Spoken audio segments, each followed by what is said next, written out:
Hey, what's up everybody? True Boxing here. Thank you for coming back to get hit with the truth. So today we're continuing our 2022 year-end top 10s as I'm going to look at my number 8 heavyweight in the world right now, the former world title challenger Dillian Whyte of the United Kingdom. Now Dillian Whyte entered the year with the biggest fight of his career on the radar as he was finally getting his title shot. He was the interim champion for the WBC, and he was finally cashing in on his mandatory title shot against undefeated heavyweight king Tyson Fury. Most people felt Fury was going to dominate the action, but, you know, people like myself were saying, you know, hey, Dillian Whyte could surprise people. But it was the former, as Tyson Fury dominated the action, outboxed and picked apart Dillian Whyte, and then landed a brutal uppercut in the 6th round, putting him down for the count as he won the fight by TKO in the 6th, and Dillian Whyte suffered a tough loss right there. Second half of the year, Dillian Whyte would return in November and take on undefeated but little known Jermaine Franklin. And, you know, I don't know why a lot of people were surprised that this fight ended up being close. You know, because he's done this before, Dillian Whyte. In the in-between fights, he doesn't get up for those fights like he does the big ones.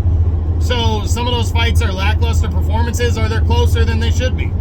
But Dillian Whyte walked away with a majority decision win. He landed the harder shots in that fight and pushed forward towards getting back into the mix.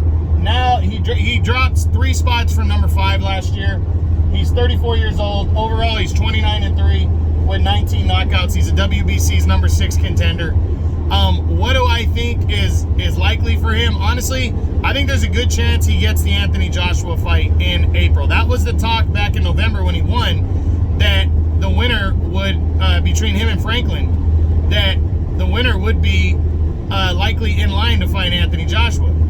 We know Joshua's training right now. Eddie Hearn said they're focused on a potential April 1st return for Joshua, and a rematch with Dillian Whyte would be a good way for Joshua to shake off those couple losses. He hasn't won a fight since he defeated Kubrat Pulev back in 2020, I believe.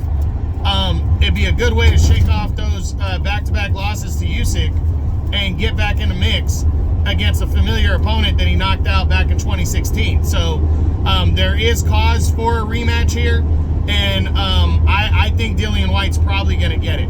Now, I think he's going to get knocked out again, though. I think Anthony Joshua will beat him and push forward, and Dillian Whyte's probably going to be out the remainder of the year, suffering a consecutive knockout loss in calendar years.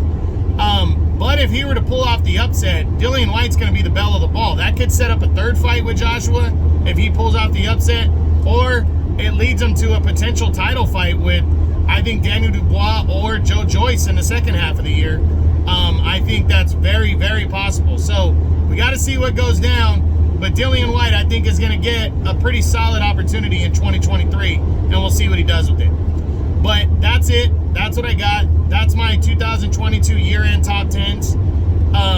And my number 8 heavyweight in the world right now, the former world title challenger, Dillian Whyte of the United Kingdom. I hope you guys enjoyed the video. If you did, smash the like button, leave a comment, subscribe to the channel. I appreciate any and all support. This is True Boxing. You've been hit with the truth.